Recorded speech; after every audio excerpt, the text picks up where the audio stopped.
this year's first edition of Out of Bounds, a weekly sports talk show hosted by yours truly, Carson Williams, alongside Evan O'Brien. Evan, how you doing? Doing pretty good. How about yourself, Carson? Not too bad, Evan. Okay, well, if you watched last year, you know we've got North Sports obviously up first. Football, opening win against Putnam City, 42-27, and a solid win at that, Evan. Yeah, the Panthers really came out and played against the Pirates. Valley Expressway, always exciting, but this year really bounced back from last year's terrible loss. Pretty. Looked good. Offensive looked very good. John Robert Simon at quarterback in his second year.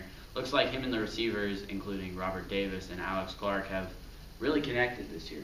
Mm-hmm. Oh, absolutely. You know, last year was a really big, building point for this year, which I think they could really, build off of for the rest of the season. Yeah, they did really well. And the run game with Tay Moore, obviously very talented, as he showed last year, backing up Dre Holman, who's now at Pittsburgh State. But it looks like he really is the next big running back, and in the future should be seeing some colleges knocking on his door. Absolutely. A very talented long line of Panther running backs. Deji Kareem, Dre Holman, and now next in line would be Tay Moore. So he had a very solid performance against Putnam City, 130 yards, and really helped them to the big win in the second half. Yeah, he had a lot of big runs. Also, the defense looked really great, really good out Absolutely. there.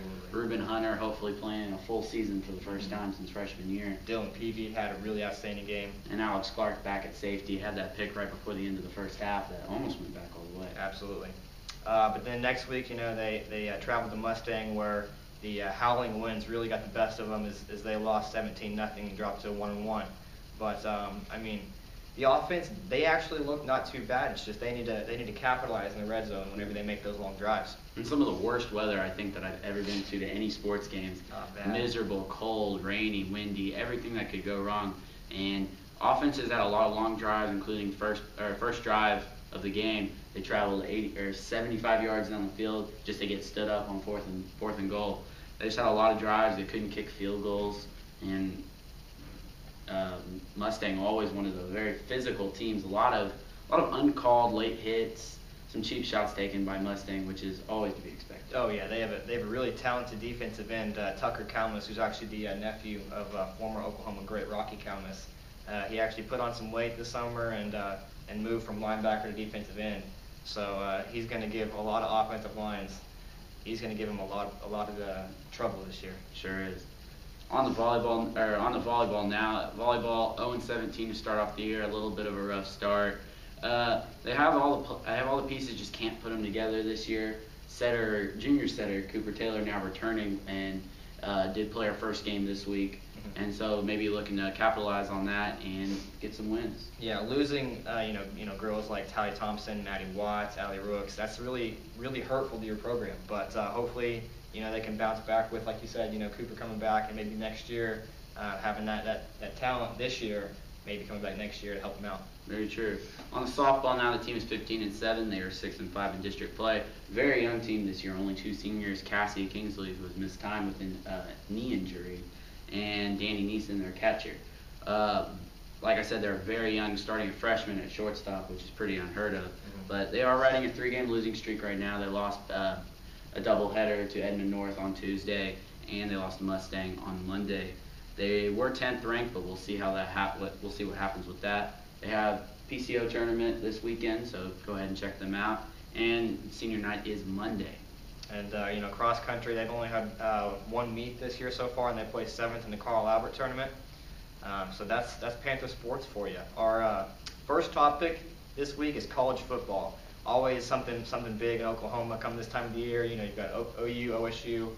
Last year was a little bit of a different turn of events last year, as OSU went on to win the Fiesta Bowl, and OU didn't really have that big of a season as they had hoped. But this year, top 5 are Alabama, USC, LSU, Oregon, and OU riding at the top 5. So Evan, your thoughts so far? So far in the year, a lot of teams have really disappointed me. Quoting OSU, that loss last weekend just really killed them. Just could not get anything to go. And quarterback Westlawn had a decent game, just a lot of drop passes, but they really disappointed. Big story would be Arkansas. Yes. Arkansas's lost to University of Louisiana Lafayette. They just couldn't get anything going there and ended up losing at home and the biggest drop since Michigan dropped out of the top 25. Was it Louisiana Lafayette or Louisiana Monroe? I believe Louisiana Monroe. I think right so, on yeah, that one. right. And Wisconsin also has had a really disappointing season. They lost last weekend, and the previous week they should have lost to Northern Iowa, but they came out with a win there. But they are 1-1 and have dropped out of the top 25. Yeah. One thing I'm looking at is Matt Barkley, the senior quarterback for USC. You know, he made the choice to come back for his senior season. We'll see if that works out. So far, looking like it's a pretty good choice. As he's the front runner for the Heisman. Yeah, that's exactly what I had written down here. But USC definitely, I think, is still #1 team in the country, regardless of the polls. Their offense is just so explosive. Matt Barkley, like you said, 9th in the country in passing ratings, leads in touchdowns, and only 1 interception thrown. So he's reducing the amount of mistakes. And he has 2 of the top receivers in the game right now with Marquise Lee and Robert Woods, both with 4 touchdowns. Robert Woods is outstanding. He is one of the best. I think he might be the best receiver in the country. Yeah, and with all of their and a very experienced offensive line there, they are definitely #1 team in the country. But keep an eye on Geno Smith over at West Virginia. Now in the Big 12, I definitely think the Mountaineers could give the rest of the Big 12 a run for their money. Yeah, West Virginia, definitely a good team. Geno Smith, one of the top quarterbacks, kind of like a Robert Griffin type quarterback. But I don't know, first year in the Big 12, coming from the Big East, not much competition there. So we'll just have to see. Some of those first games they have against Big 12 ranked opponents will really show if they can stay and compete in the Big 12. Absolutely. Okay. Keep an eye on this number, 13.8. OU running back Damian Williams, is leading the nation with 13.8 yards per carry. Last week against Florida A&M, he rushed for 4 touchdowns in their monster 69-13 win. Yeah, OU, Damian Williams. JUCO transfer, that is. JUCO transfer, very good player, a very hard and aggressive runner, and he might make a little run for that starting running back job this year. Now to the NFL. There's really not much to talk about first other than Robert Griffin III. Like we mentioned earlier, a very dual threat quarterback in the NFL now with the 2nd overall pick. He was 19 of 26 for 320 yards and 2 touchdowns in their 40-32 win over the bounty-plagued New Orleans Saints. So, Evan, what did you think about Robert Griffin III's debut? Impressive. There's just one word for it, impressive. He clearly came out and showed why he should have been the #1 pick overall. And Andrew Luck, who played Chicago Bears, just struggled. I mean, he had a couple good completions. Him and Reggie Wayne really connected. And his tight end is also from Stanford this year, Fleener. But it just seems like Robert Griffin, just even with a lesser receiving corps, was able to show that he really is the top rookie quarterback this year. Yeah, there are a lot of them too. If you go out and look at Russell Williams in Seattle, you look at Russell Wilson in Seattle, you look at Brandon Weeden from OSU, and Ryan Tannehill.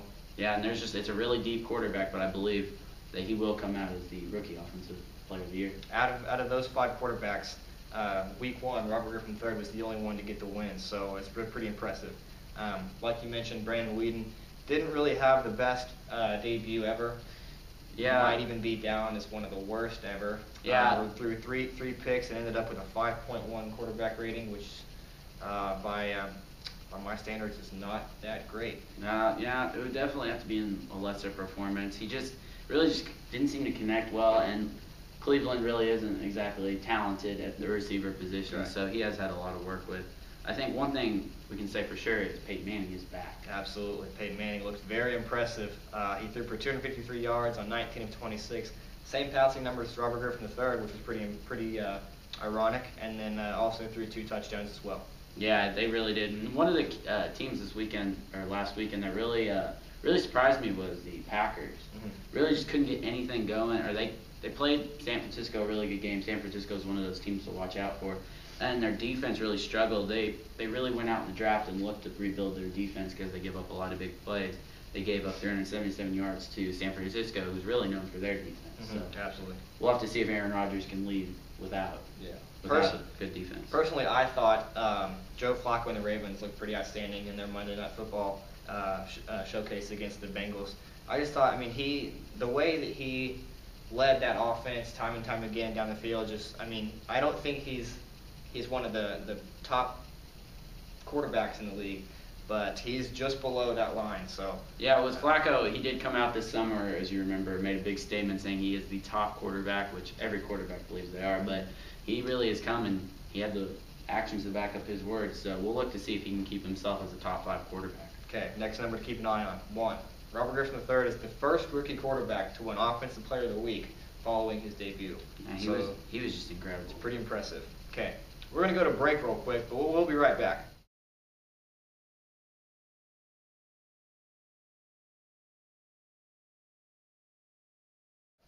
Welcome back to Out of Bounds. Our last topic today would be the PGA and the FedEx Cup.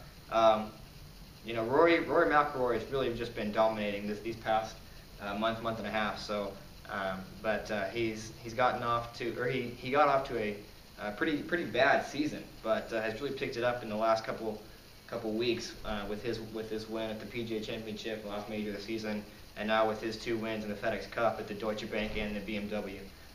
Nick Watney took the first tournament at the Barclays in the first week of the tournament. So, Evan, who do you think has a chance to win a FedEx Cup? You think it's Rory? You think he has a chance? I think it's clearly Rory. He's just, this past couple weeks, he's really shown why he really is a top golfer in the world, and actually starting to play like a younger Tiger, in my opinion. Yeah, absolutely. He just comes out there and he's very aggressive, and he takes care of all the business he needs to. Yeah, I even wrote down on my notes. Rory has figured out, and it looks like he's about Tiger this time 10 years ago. I mean, if you go back to thinking that's 2002, that's just about when Tiger started making his run for his legacy. So keep an eye on this number. Number 3. Rory McIlroy is the 3rd player to win at least 6 tournaments by the age of 23, along with 2 of the greats in the game, Jack Nicklaus and Tiger Woods. Yeah, so he really is on the path, and he could become one of the top 5 golfers of all time. He might need a haircut, though. That curly hair is not digging it. Not really flying with us right now. So that about wraps it up for Out of Bounds this week. We'll see you next week.